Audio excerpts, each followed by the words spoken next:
We are going to get on a bus as soon as we leave here, and we're going to drive through Pennsylvania and into Ohio. It's kind of nostalgic for me. My dad was born in Scranton. I spent every summer of my life up in Northeast Pennsylvania. I watched last night.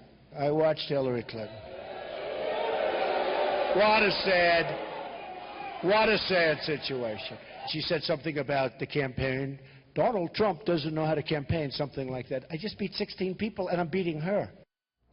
Well, the general election has officially begun as both parties name their nominees after the conventions. As you take a look at a map that essentially lays out where the polling is now of the states across America.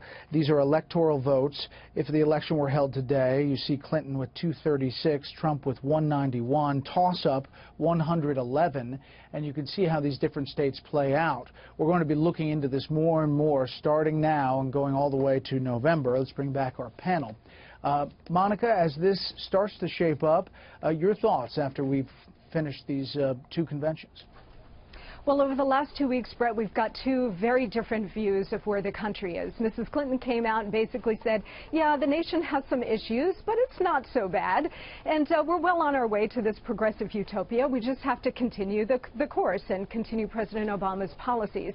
Donald Trump is saying, no, no, no, not so fast. This is a nation in decline, crippled by economic weakness and uncertainty, escalating national security threats.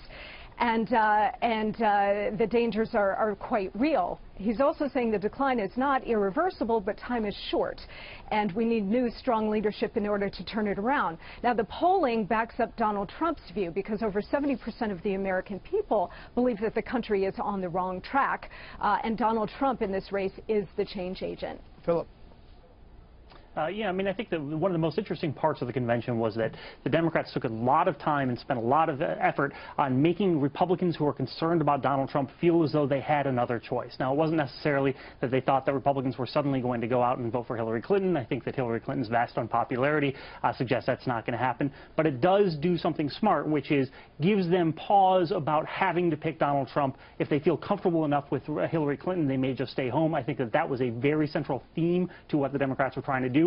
We'll see if it was successful once the polls come in.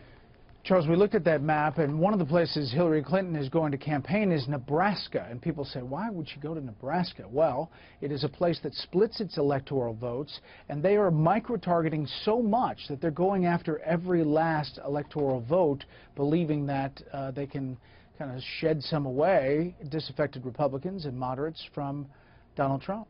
They're following the old adage that no matter how much you think you have the advantage, you've got to run scared. And I think that's right. It could be a very close election.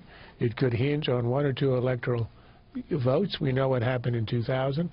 But I thought Hillary was kind of caught in this terrible dilemma, and you saw it on night 3 with the big endorsements, Obama and her husband. She was embraced by Obama, which makes her the status quo candidate. There's no way around that. But her husband, who's one of the great campaigners and strategists in American politics, understands that every time one party's held the White House for 2 terms, with the one exception of 1988, in the last 60 years they've been tossed out. So what was the theme of his speech? She's a change agent, the biggest change maker he's ever seen in his life. I don't know how credible it is, but you cannot run as the heir to Obama and at the same time as a change agent. That's a dilemma she can't solve, and she didn't in her speech, which is why it was a relatively unsuccessful one.